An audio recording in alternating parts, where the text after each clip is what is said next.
तो हेलो बच्चों, तो डीके झा कॉमर्स क्लास में आपका स्वागत है। तो अब आज हम 12 का बीएसटी जो कुछ दिन से छोड़े हुए थे, वैज्ञानिक प्रबंध तक हम पढ़ा दिए थे। उसके बाद है व्यावसायिक वातावरण है, लेकिन उसको अभी हम ब्रेक कर दिए। हम आए हैं नियोजन चैप्टर पर, आए हैं प्लानिंग। नियोजन चैप्टर पर आए हैं, जो एक्सरसाइज 4 चैप्टर है, प्लानिंग है। क्या कि नियोजन का कॉन्सेप्ट क्या है, उसका महत्व क्या है, प्रकार क्या है।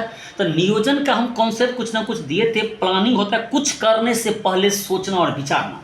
नियोजन में क्या होता है, कुछ करने से पहले सोचना और विचारना नियोजन कहलाता है। जैसे क्या करना है, कब करना है, किसके द्वारा करना है, क्यों करना है, किस लिए करना है। इन सभी प्रश्नों के बारे में जो निर्णय जो लेते हैं, इस सभी प्रश्नों के बारे में जो निर्णय हम लेते हैं, जो डिसीजन लेते हैं, कैसे करना है, कब करना है, कहाँ करना है, किसके द्वारा करना है, क्यों करना है, किस लिए करना है, इस सभी प्रश्नों के बारे में जो हम जो निर्णय लेते हैं, वही निर्णय नियोजन कहलाता है, वही प्लानिंग कहलाता है। क्लियर हो गया प्लानिंग क्या है, नियोजन क्या है। नियोजन का अर्थ कुछ करने से पहले सोचना और विचारने से है। जैसे क्या करना है, कब करना है, क्यों करना है, कैसे करना है, कब क्या जाना है, किसके द्वारा क्या जाना है। इन सभी प्रश्नों के बारे में निर्णय लेना ही नियोजन कहलाता है। हम कॉन्सेप्ट, हम टॉपर नहीं, हम टॉपिक पर काम करते हैं। किताब में जो है परिभाषा, उसको मारिए गोली।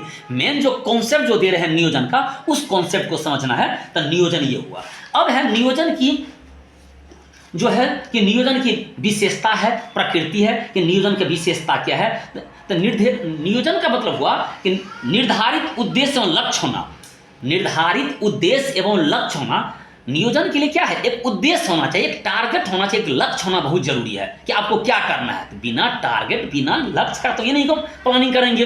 प्लानिंग तो हमेशा भविष्य के बारे में किया जाता है, हमेशा फ्यूचर के बारे में किया जाता है, हमेशा भविष्य के बारे में किया जाता है। तो इसलिए तो अब भविष्य जो है क्या अनिश्चित है। तो इसमें यह होता है कि जब तक मेरे पास कोई उद्देश्य नहीं है, जब तक मेरे पास कोई टारगेट नहीं है कुछ करने का, जब तक मेरे पास कोई आइडिया नहीं है, तब तक नियोजन ही किया जा सकता है। तो निर्धारित उद्देश्य एवं लक्ष्य का होना। दूसरा है पूर्वानुमान लगाना, क्योंकि नियोजन हमेशा भविष्य के बारे में सोचा जाता है, पूर्वानुमान लगा जाता है। ऐसे करेंगे, वैसे करेंगे, इस दिन करेंगे, इस तरीका से करेंगे। तो नियोजन हमेशा पूर्वानुमान लगाया जाता है, क्योंकि काम को पहले किया जाता है, कुछ करने से पहले सोचना विचारना।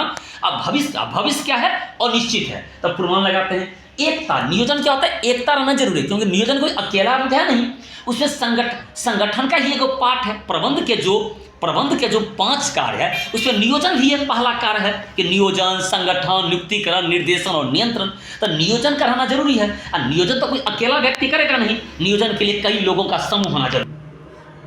नियोजन सर्वव्यापकता मतलब होगा कि चाहे वो व्यावसायिक क्रिया हो या चाहे वो गैर व्यावसायिक क्रिया हो, किसी भी क्रिया को करने के लिए नियोजन की जरूरत होता है, चाहे वो व्यावसायिक क्रिया हो या चाहे वो गैर व्यावसायिक क्रिया हो। इसीलिए नियोजन की जरूरत हर समय होती है। तो नियोजन क्या है, सर्वव्यापक है। नियोजन एक सतत प्रक्रिया है। तो प्रबंधों में हम पढ़े हैं कि प्रबंध एक सतत प्रक्रिया है, तो नियोजन भी एक सतत प्रक्रिया है, क्योंकि इसकी आवश्यकता बार बार होती है। एक वो प्लानिंग क्लियर हुआ तो फिर दूसरे प्लानिंग में लग जाते हैं, तीसरे प्लान लग जाते हैं। तो यह एक कंटिन्यू प्रोसेस है, लगातार करने वाली क्रिया है। तो यही आपका नियोजन जो है नियोजन की विशेषता है। नियोजन का मेन कॉन्सेप्ट समझना है। कॉन्सेप्ट समझ गया कि नियोजन जस्ट लाइक प्लानिंग क्या है, प्लानिंग की विशेषता क्या है, लक्षण क्या है, प्रकृति है।